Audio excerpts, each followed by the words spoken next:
ሰላም የእግዚአብሔር ፍቅር ይብዛላችሁ። እግዚአብሔርን የምትወዱ እግዚአብሔርን የምትናፍቁ የእግዚአብሔር ቤተሰቦች በእግዚአብሔር በትክክለኛው መንገድ የሌላችሁ ሥላሴን እግዚአብሔር ሰልሷል፣ እግዚአብሔር ሥሉሴዎች ነው ብላችሁ ሰዎች ስለነገሯችሁ ብቻ ሰዎችን እየተከተላችሁ ያላችሁ ሰዎች ዛሬም በክፍል 7 ትምህርት ላይ ሥላሴ እግዚአብሔር እንዳልሆነ እግዚአብሔር አንድ ብቸኛ አምላክ እንደሆነ መጽሐፍ ቅዱስ የሚያስተምረን ከመጽሐፍ ቅዱስ እነግራችኋለሁ።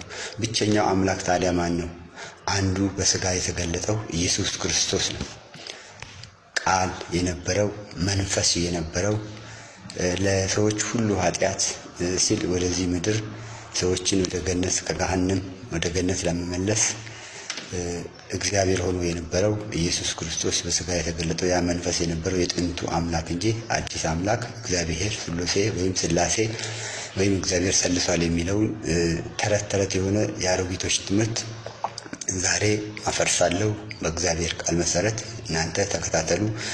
ቃሉን የምናገረው ጥቅስ ማስረጃ ሰጣችኋለሁ። አንድ እግዚአብሔር ብቻ እንደሆነ እግዚአብሔር የሰለሰ እግዚአብሔር ሥሉሴ የሆነ እግዚአብሔር ሥላሴ የሆነ አምላክ እንዳልሆነ አንድ ብቸኛ አምላክ በብዙ መንገድና በብዙ አይነት ጎዳና ለአባቶቻችን ለነቢያቶች የተናገረው አንዱ አምላክ ማን ነው የሚለውን እንመለከታለን። አንዱ አምላክ ማን ነው ብትሉና ብትጠይቁኝ መጽሐፍ ቅዱስ ነው መልሱን የሚሰጠው። ኢየሱስ ክርስቶስ ነው በሥጋ የተገለጠው።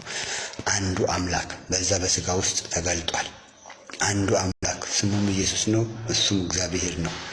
ዘጸአት 32:12 ራእይ 15:3-4 አንደኛ ዜና ምዕራፍ 29 ቁጥር 1 ይሁዳ ምዕራፍ 1 ቁጥር 25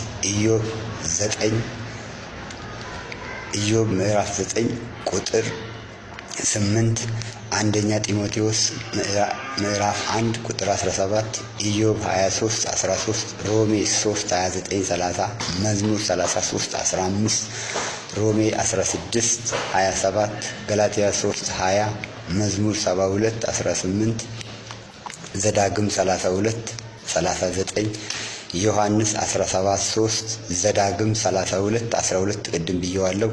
አንደኛ ጢሞቴዎስ 6:15ን በደንብ አድርጋችሁ አንብቡ፣ አጥኑ። ቀጣይም አንዱ አምላክ ማን ነው? አንዱ አምላክ ሰልሷል ወይ ሥሉሴዎች ነው ወይ ሥላሴ ሆኗል ወይ የሚለውን በተከታይ እነግራችኋለሁ። ዛሬ ክፍል 7 ነው። ይህንን ክፍል 7 ጥቅሶች እያንዳንዳቸውን አንድ በአንዳቸውን አንብቡ። እግዚአብሔር አልሰለሰም፣ እግዚአብሔር ሥሉሴ አልሆነም፣ እግዚአብሔር ሥላሴ አይደለም። እግዚአብሔር አንዱ እግዚአብሔር በሥጋ የተገለጠው እርሱን አይደለም የሚል ሰው ከእግዚአብሔር ጋር ነው የሚጣላው። የእግዚአብሔር መንግሥት የሚባልም የለም። አንዱ እግዚአብሔር ከጥንቱ የተናገረው አንድ እግዚአብሔር ነው። ከዚህ ውጭ ሌላ አምላክ የለም። መልካም ውሎ